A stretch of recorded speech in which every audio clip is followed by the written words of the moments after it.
আসিফ ভাইয়ের আগমন নাগরপুরের পক্ষ থেকে নারায়ে তাকবীর। আপনারা সবাই এখন বসে যান, সবাই বসে যান, সকলেই বসে যান।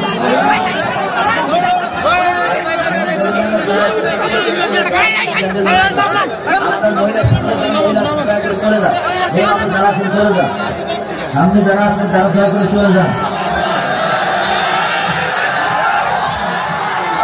আমার ভাইরা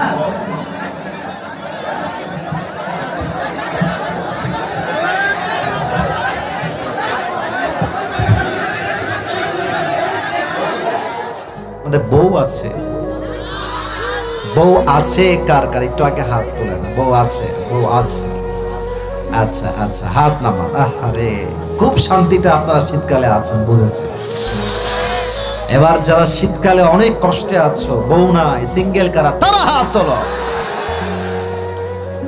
ইন্না লিল্লাহ। সাররা কোথায়? এই যে আমার ডানে সারেরা আছেন, এই যে বামে ভাইরা, দেখেন আপনাদের বউ নাই। ইন্না লিল্লাহি ওয়া ইন্না ইলাইহি রাজিউন। যুবকদের কষ্ট কেউ না বুঝলেও আসিফ হুজুর কিন্তু বোঝে। যুবক ভাইরা, আমি আমার একটা ওয়াজে ওপেনলি ডিক্লেয়ার দিয়েছি, শীতকালে কম্বল দিয়ে নয়, ল্যাব দিয়ে নয়, একমাত্র বউ দিয়ে যুবকদের শীত দূর হবে। আব্বা বোঝে না রে, আব্বা বোঝে না। আব্বা বলে যে নিজের পায়ে দাঁড়া, নিজের পায়ে দাঁড়াইতে দাঁড়াইতে যৌবনের অর্ধেক যৌবন নষ্ট হয়ে যায়। আল্লাহ আব্বা জানদেরকে বোঝার তৌফিক দান করুন, পরে সবাই আমিন। আর অনেক মেয়েদেরকে দেখলাম তারাও মাহফিলে এসেছে। আমি প্রত্যেকটা মা বোনকে উইথ ডিউ রেসপেক্ট দিয়ে বলছি, যদি আল্লাহর এই জমিনে আপনারা বিয়েকে সহজ করতে চান, টাকাকে মাইনাস করে চরিত্রকে সবচাইতে বেশি গুরুত্ব দেওয়া লাগবে মেয়েদের। মেয়েদের কাছে আমি জানি না কেন যেন টাকাটা অনেক বেশি দামি হয়ে গিয়েছে। এরা এরা এরা টাকা পাইলে অনেক সময় চরিত্রহীন বুইরা টাকলার সঙ্গে বিয়ের পিড়িতে বসে যায়। না, এমন মেয়ে তো রংপুরে অন্তত পক্ষে নাই। আরে নাই রে বাবা, আল্লাহ হেদায়াত দান করুন, পরে সবাই আমিন। আমি প্রত্যেকটা যুবকের পায়ে হাত রেখে বলবো, আবদার করব, বিনয়ের সাথে বলবো, and I'm being very humble about it, বিনয়ের সাথে বলছি, চরিত্র রক্ষার জন্য বিয়ের চাইতে উত্তম কিছু আর কিছুই হতে পারে না। আর আমি আরেকটা কথা বলবো, তোমরা অনেকে বিয়ে করতে ভয় পাও, এটা আমি জানি। আমি নিজেও তো যুবক, তোমাদেরকে আমি না বুঝলে বুঝবে কে বলো? হ্যাঁ, শোনো, বিয়ে করতে ভয় পাবা না, কোনো ভয় নাই।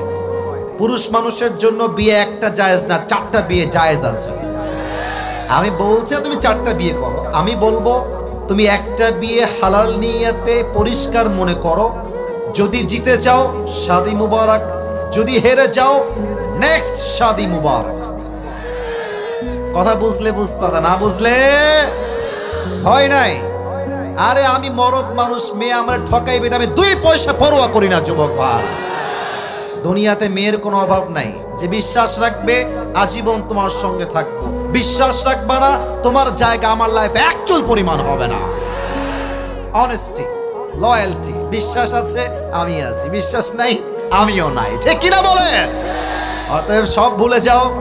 10,000 টাকা ইনকাম, 12,000 ইনকাম, 15,000 ইনকাম। তবে হ্যাঁ, বিয়ের ক্ষেত্রে মেয়েকে নিয়ে ডিমান্ড খুব আহামরি আকাশ পরিমাণ রাখবা না, মাথায় রাখবে একটু ছাড় দেওয়া লাগবে, একটু ছাড় দিতে হবে। সব মেয়ে পারফেক্ট হবে না, কেউ পরিপূর্ণ পর্দাশীল হবে, কেউ পরিপূর্ণ পর্দাশীল হবে না, কেউ খুব বড়লোক হবে, কেউ মধ্যবিত্ত হবে, কেউ গরিব হবে। তুমি জাস্ট এইটা দেখবা যে রাসূলের সুন্নাহ অনুযায়ী এই মেয়েটার দিনদারিত্ব ঠিকঠাক আছে কিনা। যদি দিনদারিত্ব ঠিক থাকে, রিচ হোক, মধ্যবিত্ত হোক, লোয়ার ক্লাস হোক, দিনদার হবে যেখানে, বিয়ে করব সেখানে।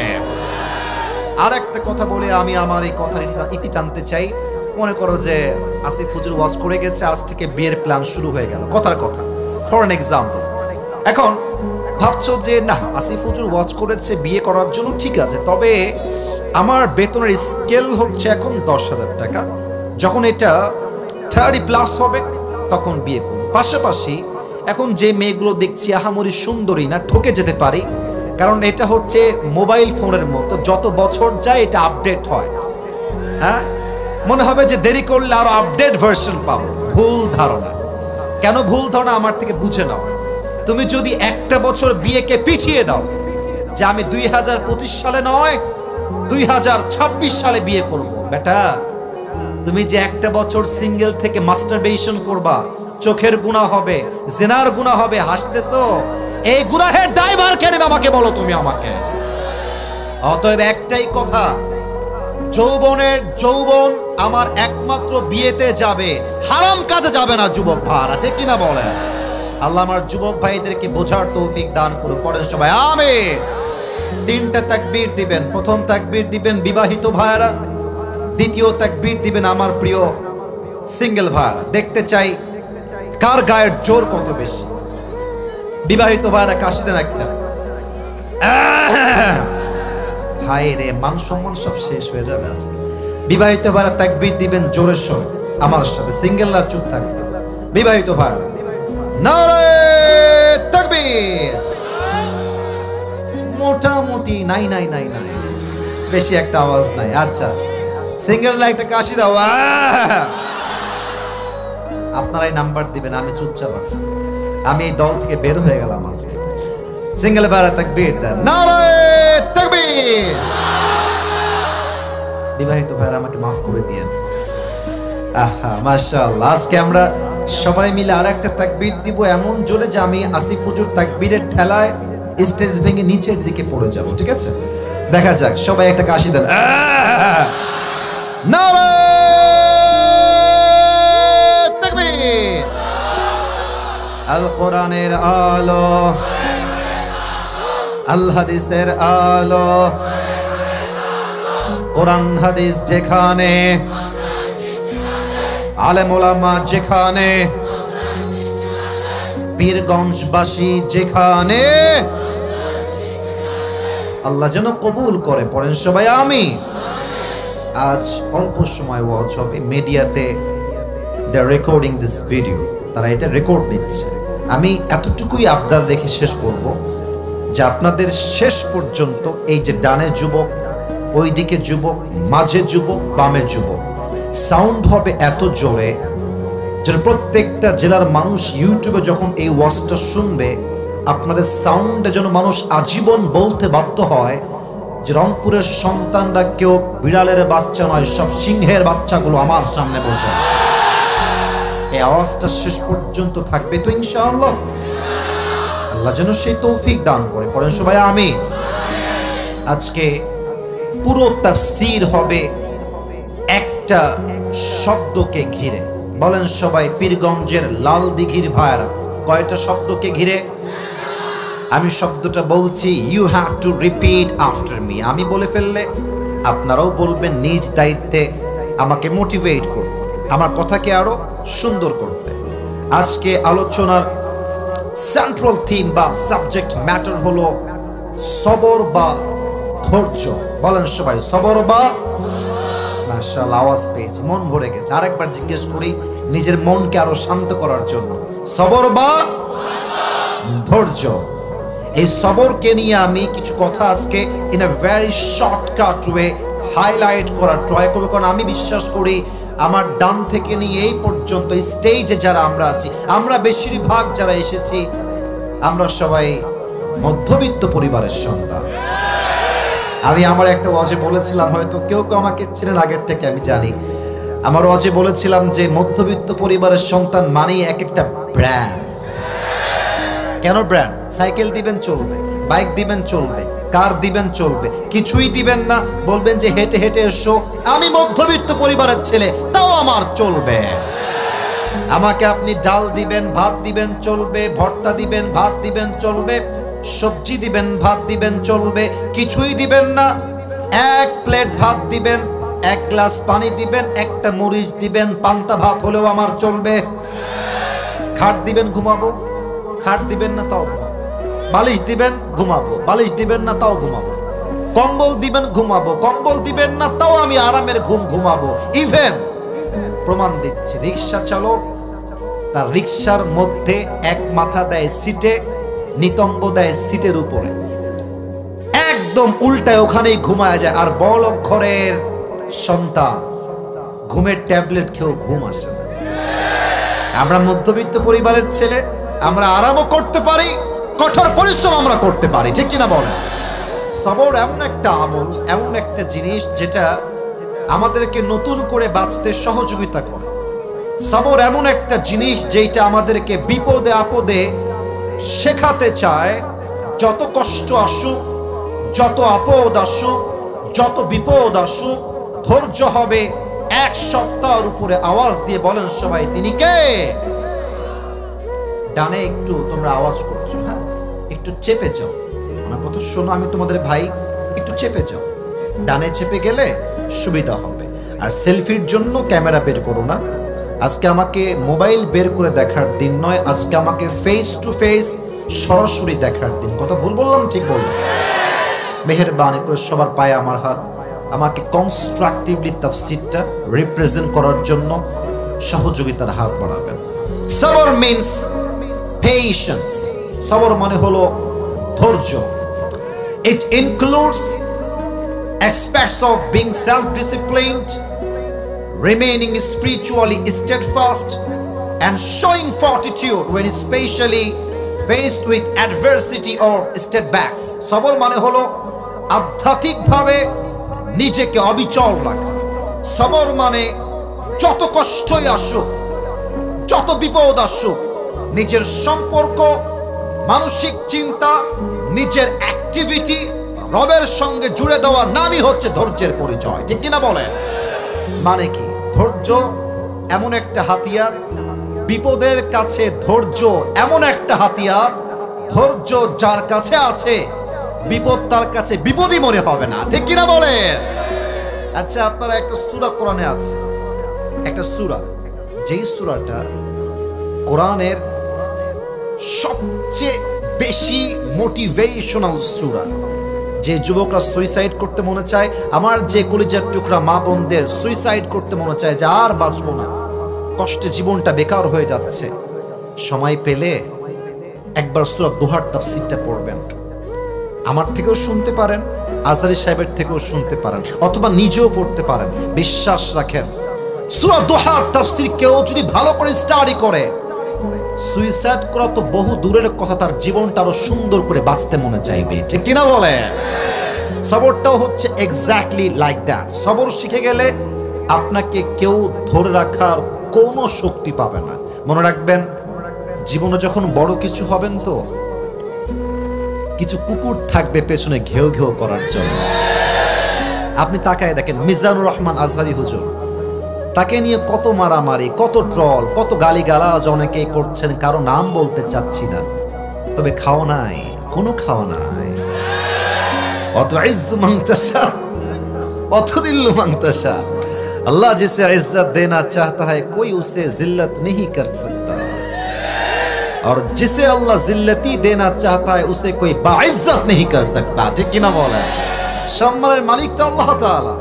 তো তুমি যখন সামনের দিকে এগিয়ে যাবা, জীবনে বড় কিছু করবা, এলাকার চাচারা বলবে, কি রে তুই তো ভালোই এগিয়ে গেছিস রে, আমাকে চিনতে পেরেছিস? আমি তোর চাচা, আমি তোর মামা, আমি তোর খালু, আমি তোর খালা।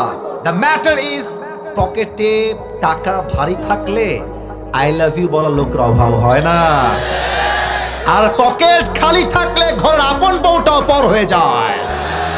যত কষ্টই হোক, পকেট ভারী হোক খালি হোক, সবর হবে এক সপ্তাহের উপরে। আওয়াজ দিয়ে বলেন সবাই, তিনি কে? আমি কিছু এক্সাম্পল দিব কোরআন থেকে। প্রথম এক্সাম্পল দিব দুইটা কোরআন থেকে আয়াত ভিত্তিক, তবে কিছু প্রশ্ন করছি। I hope I will get the right answer from all the people. I will get that inshallah. আমি আশা রাখবো উত্তর সঠিক দিবেন আমার পীরগঞ্জের লাল দিঘির ভাইয়েরা। বলেন তো, একজন নবী ছিলেন, যেই নবী, আপনাদের মনোযোগ খুব মারাত্মক, আপনার উত্তর দিবেন সঠিক, এটা আমার বিশ্বাস, যিনি কোন বর্ণায় আসছে 12 বছর, কোথাও আসছে 18 বছর যাবত তিনি সিক ছিলেন, অসুস্থ ছিলেন। আইয়ুব আলাইহিস সালাম, মাশাআল্লাহ, রাইট আনসার। বলেন সবাই, কি নাম ছিল? খুব খেয়াল করেন যে আল্লাহ আমাকে তুমি একটা বউ দিয়ে দিও। এই দোয়া দিয়ে কাজ হবে না, দোয়াটা দোয়ার মতো হতে হবে। আল্লাহ তুমি আমার একটা BMW দিও, কাজ হবে না। ভালো করে দোয়া করতে হবে। দেখেন আপনাদের পীরগঞ্জে আমি এই এখনই রিসেন্ট বলছি, এই যে এখনই 10 মিনিট আগের কথা, মানে 3টা বাজার আগের কথা, 10 মিনিট না। আমি হোটেলে খেতে বসেছি আপনাদের রংপুরের এই লালদিঘির থেকে সামনে একটা হোটেলে, গাড়িতেই ছিলাম। তো আমি দেখলাম যে একটা বৃদ্ধা মহিলা আমার গাড়ির কাছে চলে আসছে। একদম বৃদ্ধা, দাঁত নাই, একটা দাঁতও নাই, একদম ছোট্ট ছোট্ট 2-1টা দাঁত, মানে কোনো মতে খাওয়ার জন্য আছে। বৃদ্ধা মহিলা, এই যে নাইম আমার সাক্ষী, সে আমার সাথে ছিল। প্রথমে দিলাম 50 টাকা, 50 টাকা সে নিল আমার থেকে। আবার আসছে গাড়ির কাছে, বলছে আমি দুপুরের খাবারটা খাবো। তো তার চেহারাটা এত মলিন ছিল, আমি বললাম যে ওকে নিয়ে যাও, হোটেলে নিয়ে গিয়ে যা খায় খাওয়ায় দাও। কেন বললাম এটা? আমি আসিফের দিল দরিয়া অনেক বড়, it's exactly not like that. বরং ব্যাপারটা হচ্ছে মানুষ চাওয়ার মতো চাইতে জানলে দেনেওয়ালা কোনো তার হাত ফিরায় দেয় না। চাওয়ার মতো চাইতে হবে। দেখেন আমি বললাম কমিটির ভাইরা 1 গ্লাস পানি দিয়েন তো।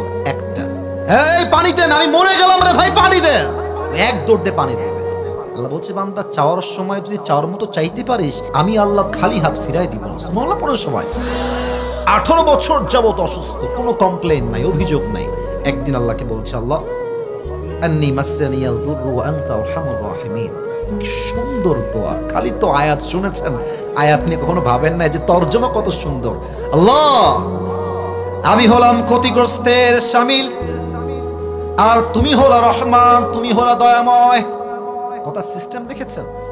আল্লাহ আমি হলাম ক্ষতিগ্রস্তের শামিল, আর তুমি হলা দয়াময়। মানে দয়াময় রবের সঙ্গে তো এটা সহ্য হবে না যে তার বান্দা কষ্টে থাকবে। আল্লাহ তুমি দয়াময়। আল্লাহ বলছে আইয়ুব তোমার চাওয়ার স্টাইল আমার কাছে পছন্দ হয়েছে। আমি আল্লাহ তোমার দোয়ার ধৈর্যের বিনিময়ে তোমাকে শেফায়ে আজলা কামেলা দান করে দিলাম। সুবহানাল্লাহ। আর একটা এক্সাম্পল দিব কোরআনের আয়াত থেকে। একজন নবী যাকে মাছ গিলে খেয়ে ফেলেছিল, কি নাম? ইউনুস আলাইহিস সালাম। ইউনুস আলাইহিস সালাম মাছের পেটের ভেতরে ঢুকে আটকে গেছে। সমুদ্রের ভেতরে কেউ নাই, অথই অথই পানি চতুর্পাশে। মাছের পেটের ভেতরে ইউনুস আলাইহিস সালাম কি বলছে খেয়াল করেন। লা ইলাহা ইল্লা আনতা সুবহানাকা ইন্নী কুনতু মিনাজ জালিমিন। আল্লাহ তুমি হলা মহাশ, আমাদের সকলের রব, তুমি হলা পবিত্র। আল্লাহ তুমি যদি আজকে আমার এই বিপদ থেকে উদ্ধার না করো, আমি তো অনেক বড় ক্ষতিগ্রস্তের শামিল হয়ে যাব, আমি তো বিপদগ্রস্ত হয়ে যাব। আল্লাহ বলছে ইউনুস তোমার ধৈর্য আর দোয়া আমি আল্লাহর পছন্দ হয়ে গিয়েছে, যাও তোমাকে আমি আল্লাহ বিপদ থেকে এই মুহূর্তে উদ্ধার করে দিলাম। এখানে যারা যুবক ভাইরা আছো, তোমরা তো অনেকে এসএসসি দিবা, অনেকে দিয়েছো, অনেকে এইচএসসি দিবা, অনেকে দিয়েছো, অনেকে অনার্স দিবা। দেখো আমিও একজন ছাত্র, স্টুডেন্ট। আমার ক্লাসে আমি 1 নাম্বার ছিলাম। এটা মিডিয়ার সামনে বলছি মানে আমি নিজেকে খুব বড় মনে করছি তা না, আমি ফার্স্ট ছাত্র ছিলাম এবং আমার মেধা খুব ভালো ছিল।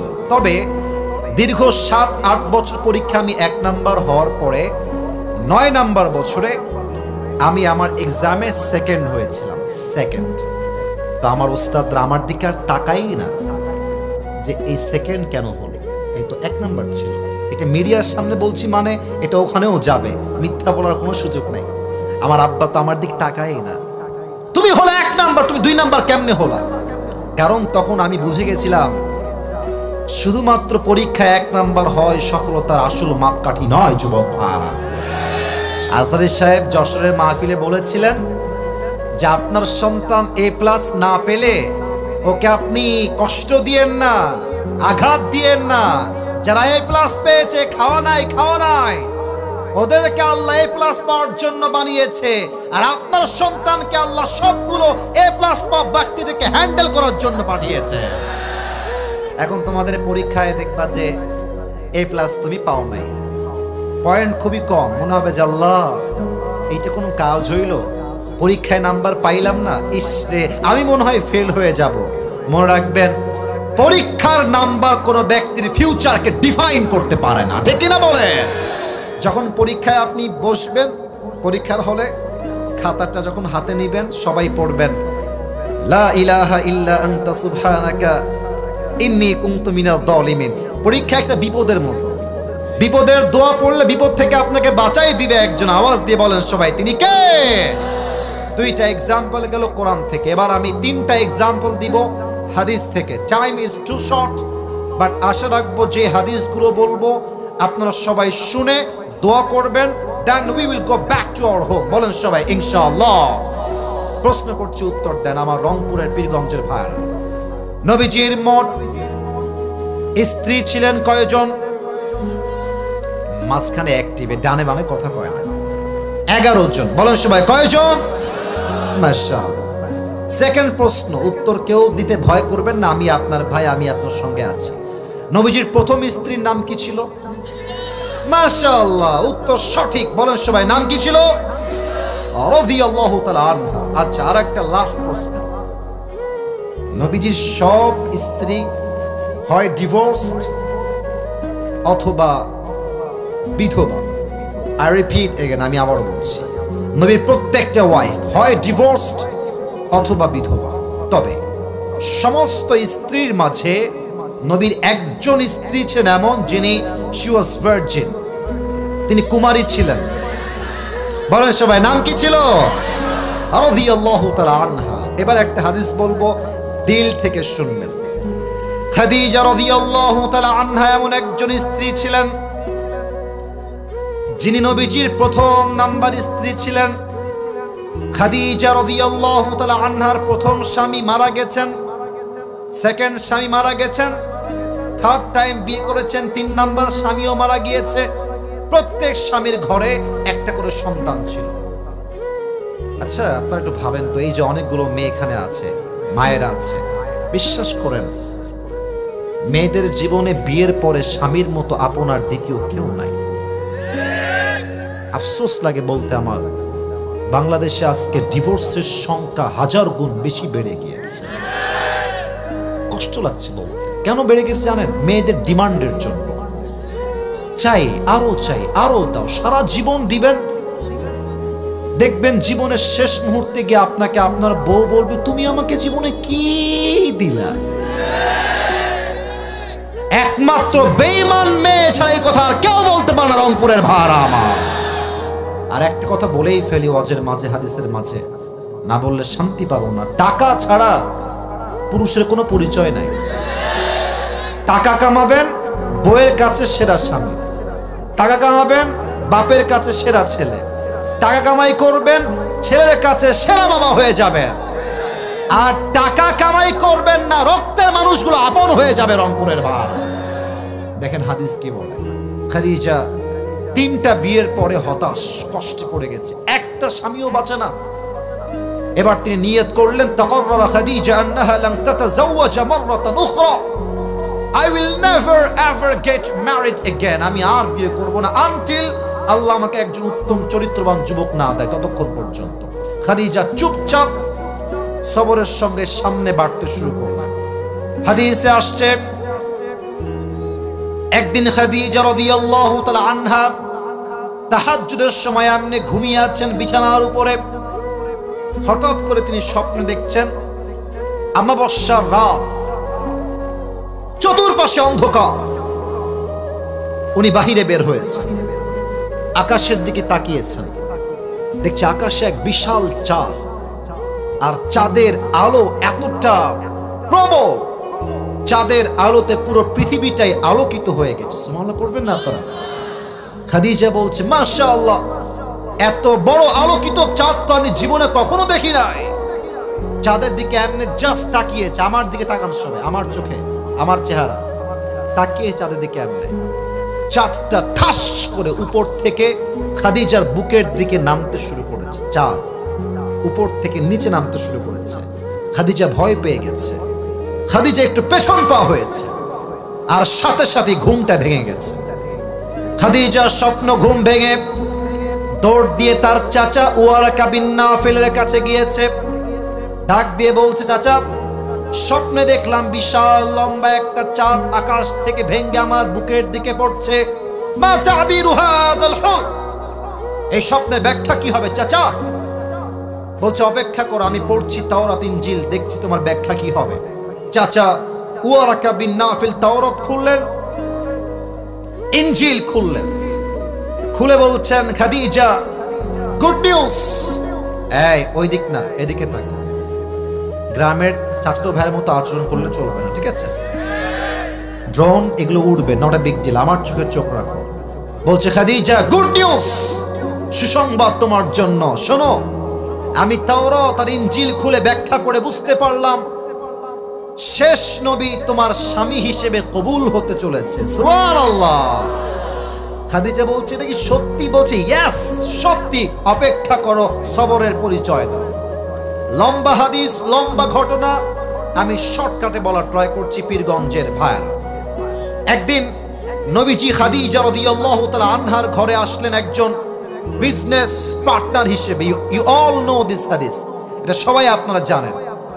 তো দেখেন আমাদের যে বাসাগুলো আছে, দেখবেন যে বাসার দুইটা রুম, মানে দুইটা রুম বাসায়, দেখবেন এই পাশে একটা রুম, এই পাশে একটা রুম, পাশে হচ্ছে বারান্দা।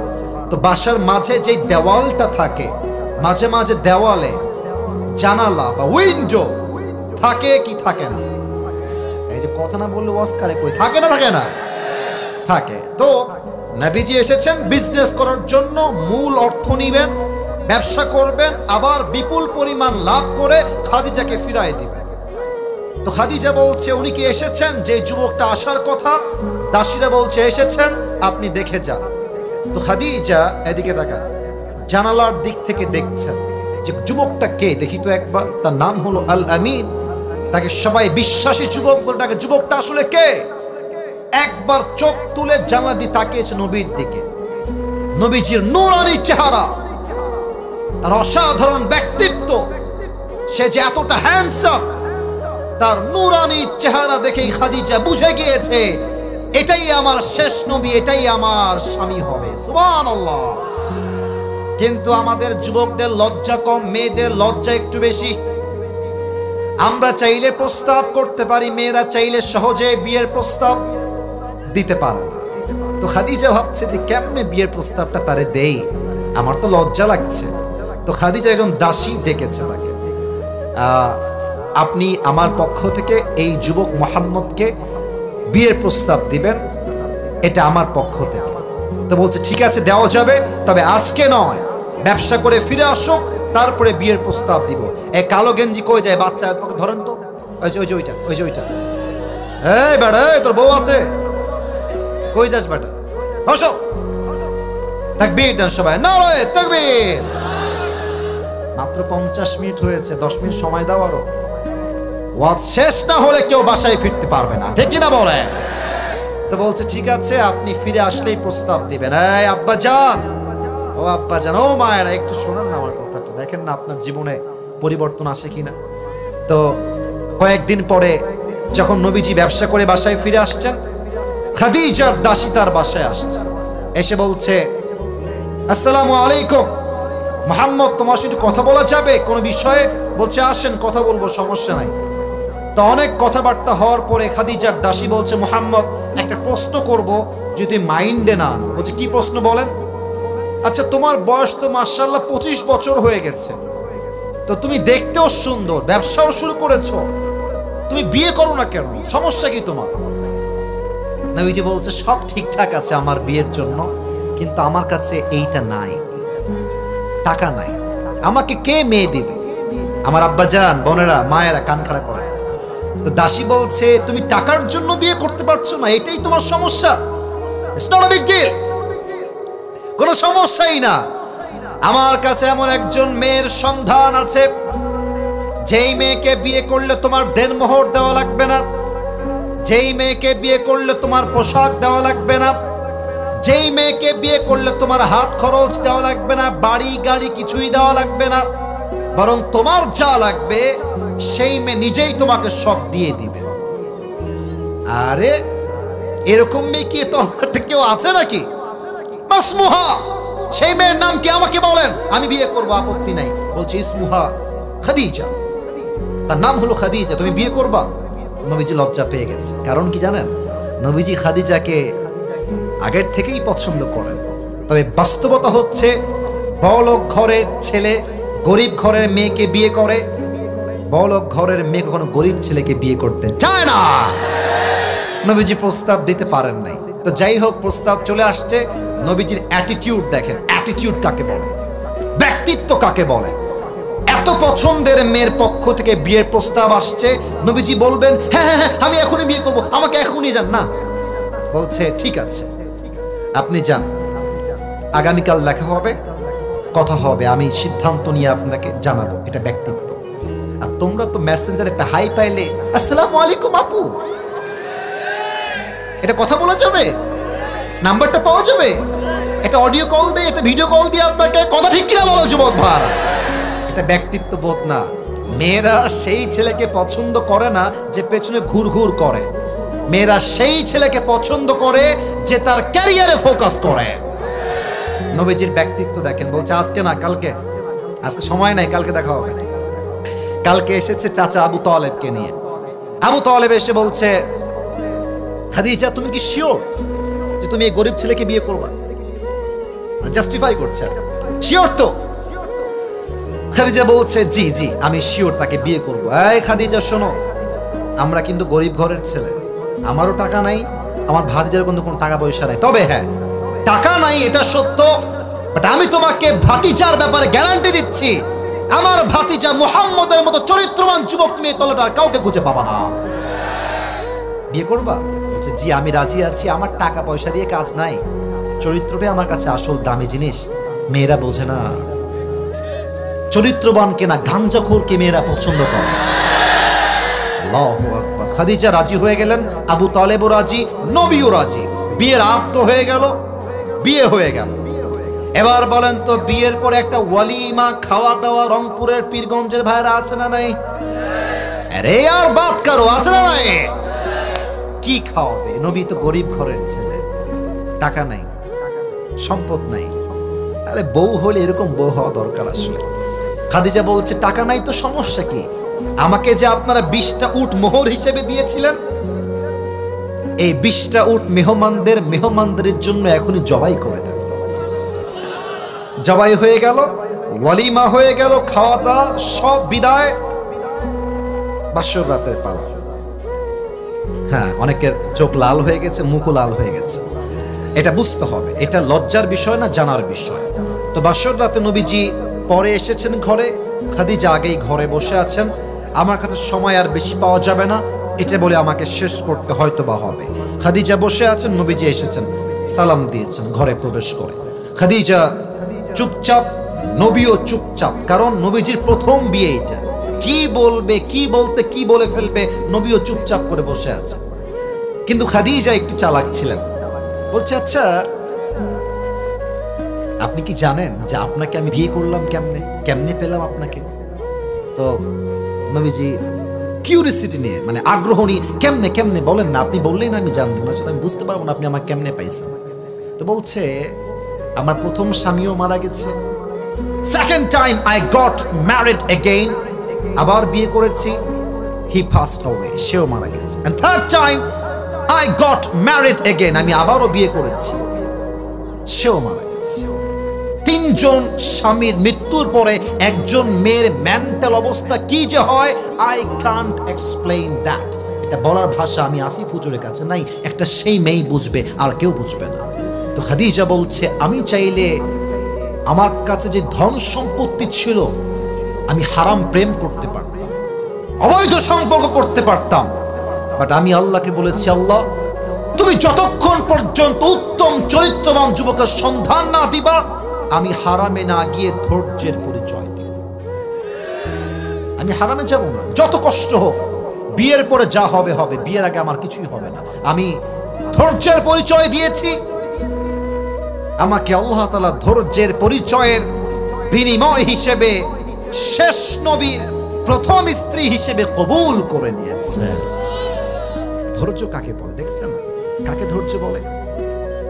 2টা হাদিস আরো বলতে চেয়েছিলাম, তবে হাদিসটা না বলে আরেকটা কথা বলে দোয়ার দিকে যাব, কারণ নামাজের সময়টা কাছাকাছি চলে এসেছে। আমি তো ওয়াজ করছি ভাই 4 বছর যাবত, মানে এটা আমার 4 নাম্বার বছর। আলহামদুলিল্লাহ, অহংকার নিয়ে বলবো না, 4 বছরে যা পেয়েছি মানুষ 10 বছরে তা অর্জন করতে পারে না, ঠিক কিনা বলেন? এটা আল্লাহর রহমত।